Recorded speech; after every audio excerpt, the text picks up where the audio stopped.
Okay, so today's class, we are starting the unit on prisms, pyramids, cones, and spheres. Today's class, though, we're just looking at 9.1, which is just defining prisms, pyramids, and cones. So firstly, we are going to look here at what is a prism. So a prism, it is a 3D or three-dimensional object, and it has identical faces at both ends. So for example, this end here, and then this end here, those are identical. So there can be various kinds, and they are defined based upon the shape of its base. So it could be a square, it could be a rectangle, triangle, or any sided polygon. All right, one thing to note, it is that it has parallel and congruent faces. So right here and here, they are parallel and congruent. The lateral sides are perpendicular to the base, and then it's the shape of the base that will determine the name of the prism. So here I have some examples of different types of prisms. So this first one is a triangular prism. This here is a triangle, and so is behind it, there is also the same triangle. Square prism, pentagonal prism, five-sided, the base and underneath would be pentagon. Rectangular prism, we have a hexagonal prism. This is a trapezoidal prism. Here is the trapezoid. And then behind it is the trapezoid as well. All right, so we just have a quick video to show on what is a prism. So when we have pyramids, it's a 3D figure again. It'll have a polygonal base and its lateral faces, all these faces here, this triangle, all the faces are triangles. And then we'll have different shaped bases, which will provide us with the name for the pyramid. All right, so a flat base, it has a pointed end. That pointed end is called its apex. We can also see here the height.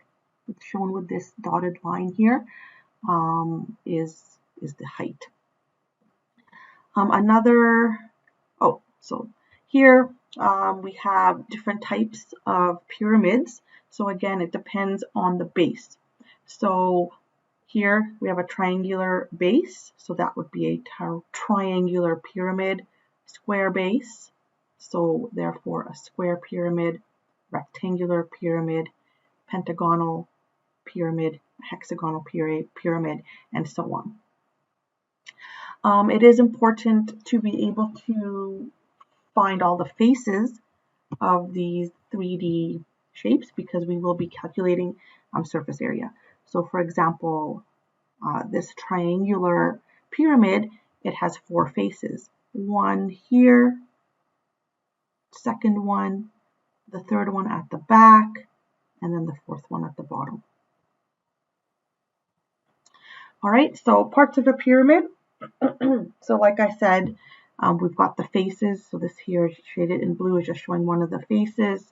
We have the height shown right here in the dotted line, in the brown dotted line. The apex at the top. This here, straight line, that's just the edge. The bottom is its base. And then we have another measurement. It's called the slant height. So it's not the height of the pyramid, it's the slanted height of one of the faces. So lastly, we're looking at cones.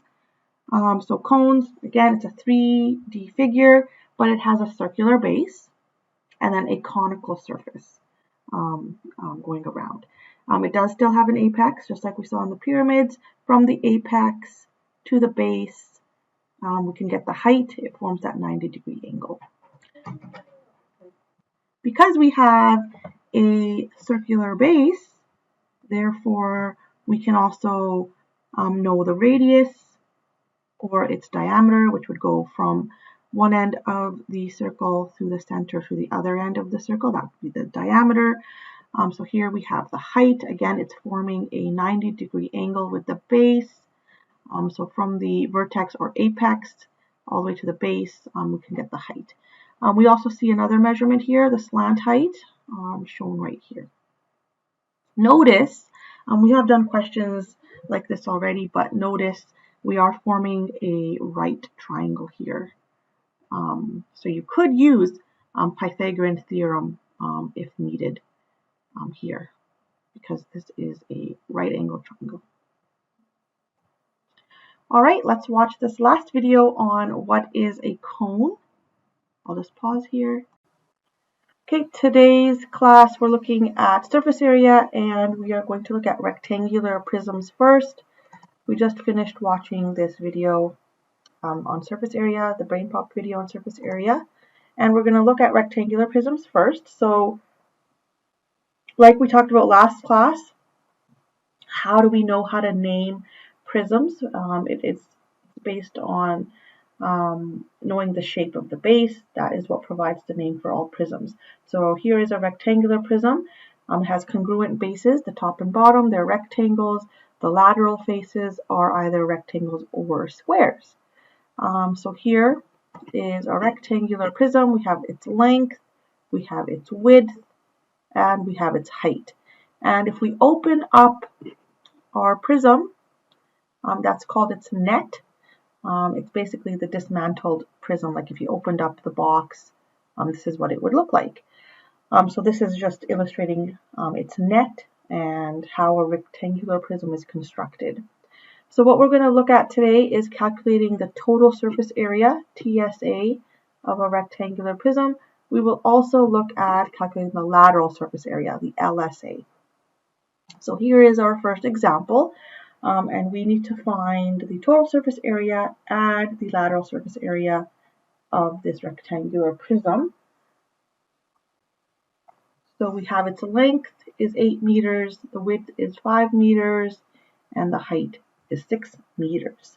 So let's work on the TSA first. That would be the total surface area of the whole prism. So to calculate the TSA, we have 2 length times width. We have plus 2 the length times the height, plus 2 the height times the width. All right, this is the length, this is the width, and this is the height. All right, so 2 length times width, our length is 8, and our width is 5, and we have 2 of those. Okay, so we're looking at 8 and 5, so we're looking at the top and bottom would have the 8 times 5. Then we have 2 length times height. Length is 8 and height is 6. All right, so we're looking at this one here and then the one behind. Okay, so we got 2 of those. And then 2 height times width. Height is 6 and width is 5. Okay, so we're looking at these 2 ends here. 6 times 5, so this one and this one.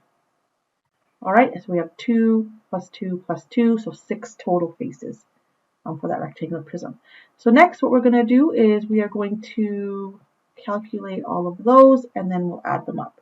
So 2 times 8 times 5, that is 80. 2 times 8 times 6, that's 96. And then 2 times 6 times 5, that is 60. And now we add those all up and we get a total surface area of 236 meters squared. Next, it asks us to calculate the lateral surface area, that's the LSA. So the LSA, lateral surface area, is everything on the sides. We are going to exclude the top and bottom. All right, so length times width, which was the top and bottom, we're going to exclude that when we calculate the LSA. So LSA, let's calculate down here. All right, so like I said, we're not including the top and bottom, so we are not going to include the 2L times W. So that lateral surface area is just going to be the 2LH plus 2HW. All right, 2LH we already calculated here, it's 96. And the 2HW we already calculated here at 60. So it's just 96 plus 60. And that gives me a total of 156 meters squared. All right, and a typical example of this could be if you were painting a room, but you're not painting the ceiling and you're not painting the floor. Therefore, you're just painting maybe the lateral surface area. That would be an example. All right, so for this one, total surface area, 2 length times width, so 210 times 4, and then we have the 2 length times height, so 210 times 6, plus the 2HW, so we have 2 of those, 6 times 4.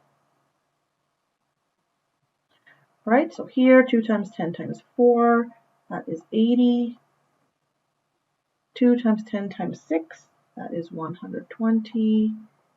And then we have 2 times 6 times 4, which is 48. And then we add that all up together and we get 248. There's no units given, so you would just say units squared, like so, because it is area.